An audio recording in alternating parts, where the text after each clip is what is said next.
March 21 ദേശീയ വിളർച്ച പ്രതിരോധ ദിനമായി ആചരിക്കുന്നു.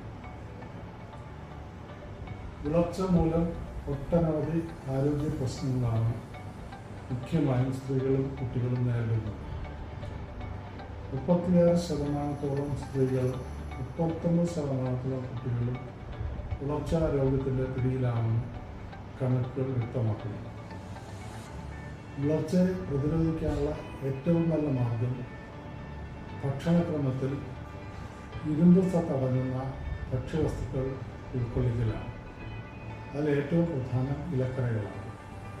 ഇലക്കറികളുടെ കാര്യത്തിൽ വാങ്ങി ഉപയോഗിക്കുന്ന ഇലക്കറികളേക്കാൾ കൂടുതൽ നാട്ടുമൃഗങ്ങൾ ധാരാളം സൗജന്യമായി കിട്ടുന്ന ഇലവർഗ്ഗങ്ങൾ ലഭ്യമാണ്.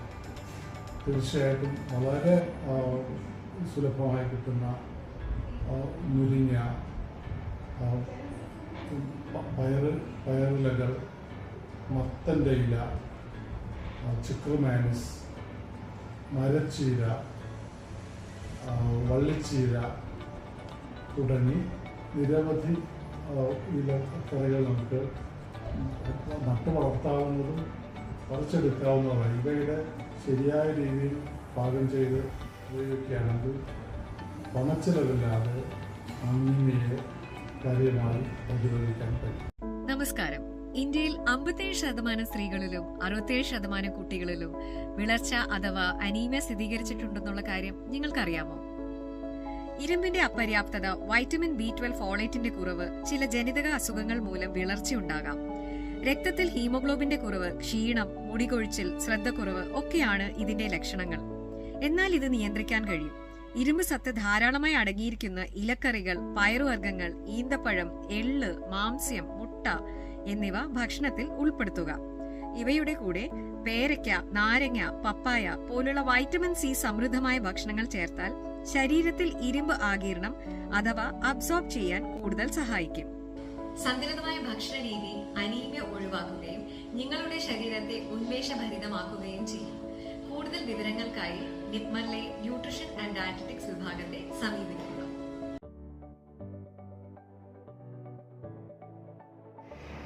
എല്ലാ വർഷവും മാർച്ച് 21 നമ്മൾ വേൾഡ് അനീമിയ ഡേ ആയിട്ട് സെലിബ്രേറ്റ് ചെയ്യുന്നു. അനീമിയ അല്ലെങ്കിൽ രക്തക്കുറവിനെ പറ്റി ഉള്ള ബോധവൽക്കരണം നടത്താനും അതിൻ്റെ കാരണങ്ങളെ പറ്റി അത് പ്രിവെൻറ്റ് ചെയ്യാനുള്ള ചികിത്സാ രീതികളെ പറ്റി ബോധവൽക്കരണം നടത്താനുമാണ് നമ്മൾ ആ ഡേ ഉപയോഗിക്കുന്നത്. 5 വയസ്സിൽ താഴെയുള്ള 60% കുട്ടികൾക്കും രക്തക്കുറവുള്ളതായിട്ട് കാണപ്പെടുന്നു. അതിന് ഒരുപാട് കാരണങ്ങളുണ്ടെങ്കിലും അതിൽ വിരശല്യത്തിൻ്റെ റോളിനെ പറ്റിയാണ് ഞാനിത് പറയാൻ ഉദ്ദേശിക്കുന്നത്. വിരശല്യമുള്ള കുട്ടികളിൽ ഈ വിരകൾ കുടലിൽ ഇൻഫെസ്റ്റ് ചെയ്യുകയും അവിടുന്ന് അതിൽ നിന്ന് രക്തസ്രാവം ഉണ്ടാക്കുകയോ അല്ലെങ്കിൽ ദഹനക്കുറവ് അനുഭവപ്പെടുകയോ അതല്ലെങ്കിൽ പോഷണങ്ങൾ അവിടുന്ന് അബ്സോർബ് ചെയ്യുന്നതിന് പ്രിവെൻറ്റ് ചെയ്യുകയോ ചെയ്യുന്നു. അങ്ങനെ ഈ കുട്ടികൾക്ക് രക്തക്കുറവ് ഉണ്ടാവാൻ ഉള്ള സാധ്യത വളരെ കൂടുതലാണ്.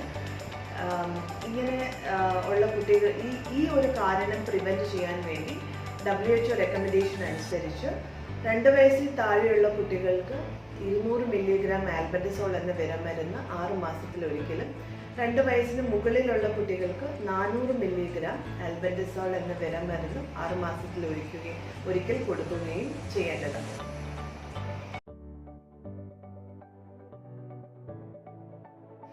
നമസ്കാരം. കുഞ്ഞുങ്ങളിൽ കാണുന്ന വിളർച്ചയുടെ പ്രധാന കാരണം അയണിൻ്റെ കുറവാണ്.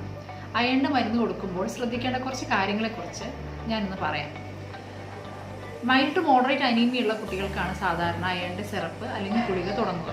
സിവിയർ അനീമിയുള്ള കുട്ടികളിൽ അയണിൻ്റെ ഇഞ്ചക്ഷനോ ചില കേസുകളിൽ ബ്ലഡ് ട്രാൻസ്ഫ്യൂഷനോ വേണ്ടി വന്നേക്കാം. അയണിൻ്റെ മരുന്ന് ഡോക്ടർ നിർദ്ദേശിക്കുന്ന പ്രകാരം കൃത്യമായി എല്ലാ ദിവസവും കൊടുക്കണം. സാധാരണ അയണിൻ്റെ മരുന്ന് കൊടുക്കേണ്ട മികച്ച സമയം രാത്രി ഭക്ഷണത്തിന് ശേഷമാണ്. കാരണം അയണിൻ്റെ മരുന്ന് ചില കുഞ്ഞുങ്ങൾ ഗ്യാസ്ട്രിക് ഇറിറ്റേഷനും അതിൻ്റെ മെറ്റാലിക് ടേസ്റ്റ് ചില കുഞ്ഞുങ്ങൾക്ക് പറ്റാതെയും വരും. രാത്രി ഭക്ഷണത്തിന് ശേഷം കൊടുത്താൽ ഈ പ്രശ്നം ഒരു പരിധിവരെ നമുക്ക് കുറയ്ക്കാം. അയണിൻ്റെ മരുന്ന് തുടങ്ങിക്കഴിഞ്ഞാൽ മിനിമം 3 മാസം വരെയെങ്കിലും അയണിൻ്റെ മരുന്ന് കണ്ടിന്യൂസ് ആയിട്ട് കൊടുക്കണം. കാരണം നമ്മുടെ രക്തത്തിലെ ഹീമോഗ്ലോബിൻ്റെ അളവ് നോർമൽ ആയാൽ കൂടെ നമ്മുടെ ശരീരത്തിലുള്ള അയണിൻ്റെ സ്റ്റോറുകൾ നോർമൽ ആവാൻ ഏകദേശം 3 മാസം വേണ്ടി വന്നേക്കാം. അതുകൊണ്ട് അയണിൻ്റെ മരുന്ന് കൃത്യമായി 3 മാസം തന്നെ കൊടുക്കണം. അയണിൻ്റെ മരുന്ന് തുടങ്ങിക്കഴിഞ്ഞാൽ ചില കുട്ടികൾ മലത്തിന് കറുത്ത നിറമാവുക, മലബന്ധം ഉണ്ടാവുക, ഇതെല്ലാം സാധാരണയായി കാണാറുണ്ട്. ഇത് കണ്ട് ഭയപ്പെട്ട് അയണിൻ്റെ മരുന്ന് നിർത്തേണ്ട ആവശ്യമില്ല. അയണിൻ്റെ മരുന്ന് കൊടുത്ത് തീർന്നു കഴിഞ്ഞാൽ ഇത് വീണ്ടും വരാതിരിക്കാനായിട്ട് ഗവൺമെൻറ്റിൻ്റെ പുതിയ അനീമിയ മുക്ത് ഭാരത് പദ്ധതി പ്രകാരം എല്ലാ ആഴ്ചയിലും 5 വയസ്സ് മുതൽ 19 വയസ്സ് വരെയുള്ള കുട്ടികൾക്ക് അയൺ ഫോളിക് ആസിഡ് സപ്ലിമെൻറ്റേഷൻ നൽകി വരുന്നുണ്ട്. ഇത് കൃത്യമായി എല്ലാ കുഞ്ഞുങ്ങളും സ്വീകരിക്കണം. അയണിൻ്റെ സിറപ്പ് തുടങ്ങിക്കഴിഞ്ഞാൽ ചില ഭക്ഷണങ്ങൾ നമ്മൾ ഒഴിവാക്കേണ്ടതുണ്ട്. അതിലൊന്നാണ് ചായ, കാപ്പി. ഇതിലുള്ള ടാനിൻ അയണിൻ്റെ അബ്സോർപ്ഷൻ വളരെയധികം കുറയ്ക്കും. മാത്രമല്ല, കാൽഷ്യത്തിൻ്റെ ഗുളിക കഴിക്കുന്ന കുട്ടികളാണെന്നുണ്ടെങ്കിൽ അത് ഒന്നിച്ച് അയണിൻ്റെ കൂടെ കൊടുക്കാൻ പാടില്ല. കാൽഷ്യത്തിൻ്റെ മരുന്ന് രാവിലെയും അയണിൻ്റെ മരുന്ന് രാത്രിയും കൊടുക്കണം. അയണിൻ്റെ മരുന്ന് കൊടുക്കുമ്പോൾ വൈറ്റമിൻ സി അടങ്ങിയ ഭക്ഷണം, അതായത് നാരങ്ങ വെള്ളം അല്ലെങ്കിൽ ഓറഞ്ച് ജ്യൂസ് ഒന്നിച്ച് കൊടുക്കുന്നത് അയണിൻ്റെ അബ്സോർപ്ഷൻ ധാരാളമായി കൂട്ടാൻ സാധിക്കും. അപ്പോൾ ഇത്രയും കാര്യങ്ങളാണ് അയണിൻ്റെ സിറപ്പ് അല്ലെങ്കിൽ ഗുളിക കഴിക്കുമ്പോൾ ശ്രദ്ധിക്കേണ്ട കാര്യങ്ങൾ.